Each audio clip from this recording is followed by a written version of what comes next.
But I don't think there's any question. The Senate is under attack. Was under attack. Kung tututukan kita ng baril, papasukin ko bahay mo na may baril ako. Nag-warning shot ka. Pinutukan kita pabalik. Is it not an attack? Sorry ha, but I don't think there's any question. The Senate is under attack. Was under attack. All of you, your lives were in danger last night.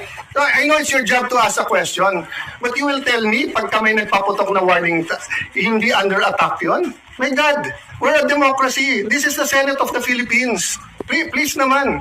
Di ba? What do you think happens when there's no democracy? Who's the first casualty? The media.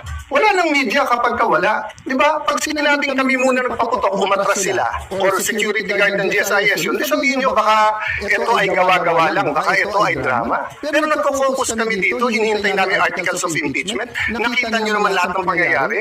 Napakagaling ko naman